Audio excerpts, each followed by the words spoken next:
Hi అండి, welcome to Jakkampudi recipes. ఈ రోజు మన రెసిపీ వచ్చేసి చికెన్ ఫ్రై. ఎప్పుడు ఒకేలాగా కాకుండా ఇలా గనక చేశారంటే ప్లేట్లో ఒక్క మెతుకు కూడా లేకోకుండా మొత్తం లాగించేస్తారనమాట. అంత రుచిగా ఉంటుంది, చాలా బాగుంటుంది. 2 రోజులు నిలవ కూడా ఉంటుంది. ఎలా చేసుకోవాలి ఏంటి అనేది ఇప్పుడు ఈ వీడియోలో చూసేద్దాం.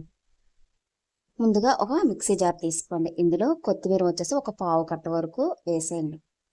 అలాగే టమాటా వచ్చేసి ఒక మీడియం సైజ్ టమాటా తీసుకోండి, దోరగా పండింది. దీన్ని 4 ముక్కల కింద చేసి ఈ మిక్సీ జార్లో వేసేయండి.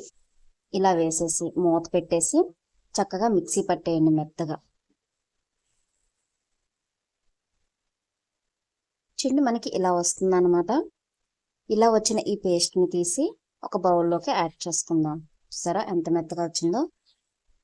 ఇప్పుడు దీన్ని పక్కన పెట్టేసుకొని, ఇప్పుడు నేను తీసుకున్న కేజీన్నర చికెన్ని శుభ్రంగా వాష్ చేసి ఉప్పు వాటర్లో ఒక అరగంట సేపు నానబెట్టి పక్కన పెట్టానండి. ఉప్పు వాటర్లో నానబెట్టడం వల్ల మనకి చికెన్ అనేది చాలా జ్యూసీగా టెండర్గా వస్తుంది అనమాట. చక్కగా కుక్ అవుతుంది, నీచు వాసన అనేది అస్సలు ఉండదు. గ్యాస్ వెలిగించుకొని ఒక బౌల్ పెట్టుకుందాం. ఇందులో ఆయిల్ వచ్చేసి ఒక 100 గ్రాముల వరకు ఆయిల్ అనేది యాడ్ చేసుకోండి. ఈ ఆయిల్ కొంచెం హీట్ అయిన తర్వాత ఉల్లిపాయలు, పచ్చిమిర్చి నేను ఇలా పేస్ట్ పట్టాను అనమాట. మీరు చిన్న చిన్న ముక్కల కింద అయినా కట్ చేసి వేసుకోవచ్చు. ఈ పేస్ట్లో ఉన్న పచ్చివాసన పోయే వరకు కూడా ఇలా హై ఫ్లేమ్లో పెట్టేసి కలుపుకుంటూ కుక్ చేసుకోండి.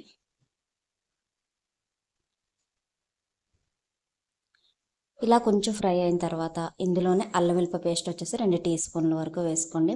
ఈ అల్లం వెల్లిపాయ పేస్ట్లో నేను గసగసాలు, అల్లం, వెల్లుల్లి, కొంచెం యాలకులు, లవంగాలు వేసి పట్టానండి.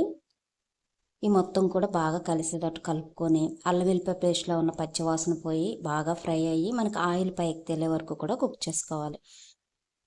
చూడండి, ఇలా కలుపుకుంటూ కుక్ చేసుకుంటే చక్కగా మనకి ఇలా ఫ్రై అవుతుంది అనమాట. ఇలా ఫ్రై అయిన తర్వాత ముందుగా పేస్ట్ పెట్టి పక్కన పెట్టుకున్న కొత్తిమీర పేస్ట్ని కూడా ఇందులో వేసేసుకుందాం. ఇలా వేసేసి హై ఫ్లేమ్లో పెట్టుకుంటూ కలుపుకుంటూ కుక్ చేసుకుందాం. ఇందులో ఉన్న పచ్చి వాసన పోయి మనకి ఈ 3 పేస్టులు కూడా చాలా మంచి ఫ్లేవర్ వస్తుంది అనమాట. అప్పటి వరకు కూడా కలుపుకుంటూ కుక్ చేసుకోవాలండి. కలపడం మాత్రం ఆపొద్దు. మీరు కలపడం ఆపారు అంటే కింద అడుగంటేసే అవకాశం ఉందన్నమాట. అందుకనే కలుపుకుంటూ కుక్ చేసుకుందాము. చూడండి, ఇదిగోండి ఇలా రావాలన్నమాట. మనకు పేస్ట్లు మొత్తం కూడా ఇలా కొంచెం గోల్డెన్ రెడ్ బ్రౌన్ కలర్లోకి వచ్చి ఆయిల్ పైకి తెలుతుంది. అప్పుడు మనం ఉప్పు వాటర్లో నానబెట్టిన చికెన్ని తీసి ఇందులో వేసేసుకుందాం. చికెన్ మొత్తాన్ని కూడా ఇలా వేసేసి మొత్తం కూడా బాగా మిక్స్ చేసేయండి. మనకి ఇందులో ఉన్న వాటర్ మొత్తం కుక్ అయిపోయి చికెన్ మొత్తం కూడా ఇందులోనే కుక్ అవ్వాలన్నమాట. మనం వాటర్ గట్ట ఏమి యాడ్ చేయము, ఎందుకంటే ఇది చికెన్ ఫ్రై కాబట్టి. నేను బౌల్ అనేది కొంచెం చిన్నగా ఉందని వేరే పెద్ద బౌల్లోకి మార్చేసానండి. ఇలా కలిపేసిన తర్వాత వేరొక బౌల్లోకి మార్చేసాను. ఇదిగోండి ఇందులోకి తీసుకున్నాను అనమాట, కలపడానికి వీలుగా ఉంటుందని. నేను ఆ బౌల్ అనేది సరిపోద్ది అనుకున్నాను, కానీ సరిపోలేదు, అందుకని ఇందులోకి మార్చానండి. ఇప్పుడు ఇదిగోండి చూడండి, ఇలాగ మొత్తం కూడా కలుపుకుంటూ కుక్ చేసుకుందాము. హై ఫ్లేమ్లో పెట్టేసి కలుపుకుంటూ కుక్ చేసుకోండి. ఇందులో ఉన్న వాటర్ మొత్తం కుక్ అయిపోయి ఆయిల్ పైకి తేలిన తర్వాత సాల్ట్ వచ్చేసి ఒక 2 టీ స్పూన్ల వరకు వేసుకోండి.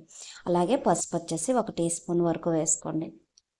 కారం వచ్చేసి ఒక 2 టీ స్పూన్ల వరకు వేసుకోండి. మనం పచ్చిమిర్చి వచ్చేసి నేను 4 అంటే 4 వేసాను, అందుకని కారం వచ్చేసి ఒక 2 టీ స్పూన్ల వరకు వేసుకొని ఇప్పుడు ఎండుమిర్చి అలాగే ధనియాలు కలిపి ఇలాగా పొడి చేశానండి నేను. ఈ పౌడర్ని ఒక 2 టీ స్పూన్ల వరకు వేసుకోండి. ఈ పౌడర్ యాడ్ చేయడం వల్ల మనకి ఈ చికెన్ ఫ్రై అనేది చాలా ఫ్లేవర్ఫుల్గా ఉంటుంది, టేస్ట్ కూడా బాగుంటుంది. ఇప్పుడు ఈ పౌడర్ యాడ్ చేసిన తర్వాత ఇది మొత్తం కూడా బాగా మిక్స్ చేసేయండి. ఈ ఒక్క ఇంగ్రీడియంట్ వాడి మీరు కనుక ఈ చికెన్ ఫ్రై చేశారంటే టేస్ట్ అదిరిపోతుంది అనమాట. ప్లేట్లో ఉన్న రైస్ మొత్తం ఖాళీ అయిపోవాల్సిందే, అంత రుచిగా ఉంటుంది. ఇది మొత్తం కూడా బాగా కలిసిపోయిన తర్వాత ఇందులో ధనియా పౌడర్ వచ్చేసి 1 టీ స్పూను, జీరా పౌడర్ వచ్చేసి 1 టీ స్పూన్ యాడ్ చేసుకోండి. ఇలా యాడ్ చేసుకొని మొత్తం కూడా బాగా ఇలా కలుపుకుంటూ కుక్ చేసుకోండి.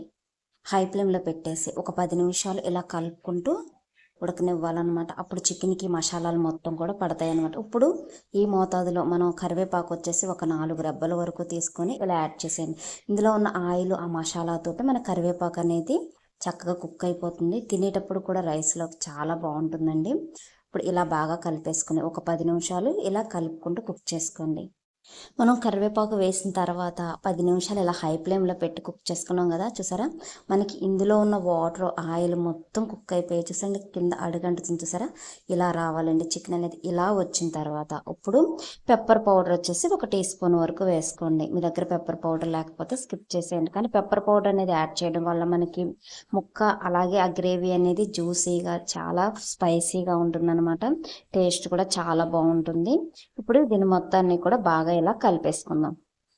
ఇలా బాగా మిక్స్ చేసుకుంటూ బాగా దగ్గరకు వచ్చే వరకు కూడా ఇలా కలుపుకుంటూ కుక్ చేసుకుంటూ ఇప్పుడు లాస్ట్గా గరం మసాలా వచ్చేసి 2 టీ స్పూన్ల వరకు యాడ్ చేసుకుందాం. మీ దగ్గర గరం మసాలా లేకపోతే చికెన్ మసాలా అయినా సరే యాడ్ చేసుకోండి. ఈ మొత్తాన్ని కూడా ఇలా కలిసేటట్టు బాగా కలిపేసుకోండి. ఇలా కలిపేసుకుని ఒక 5 నిమిషాలు ఇలా కుక్ అయిపోయిన తర్వాత లాస్ట్గా మీకు కొత్తిమీర కావాలంటే యాడ్ చేసుకోండి. మనం కొత్తిమీర పేస్ట్ అనేది వాడి చేసాం కాబట్టి మనం కొత్తిమీర యాడ్ చేసే పని లేదు. మీకు కావాలంటే గార్నిష్ కోసం పైన యాడ్ చేసుకోవచ్చు. ఇప్పుడు లాస్ట్గా ఇలా బౌల్లో సర్వ్ చేసుకుంటే మనకి ఏమీ చికెన్ ఫ్రై అనేది రెడీ అయిపోయింది. ఇలా చేసి వడ్డించారంటే ప్లేట్లో ఒక్క మెతుకు కూడా వదలకుండా మొత్తం లాగించేస్తారనమాట. అంత రుచిగా ఉంటుంది, టేస్ట్ కూడా అదిరిపోతుంది. మీకు కనుక నా వీడియో నచ్చినట్లయితే లైక్ చేయండి, షేర్ చేయండి, నా ఛానల్ని సబ్స్క్రైబ్ చేయండి. Thank you for watching.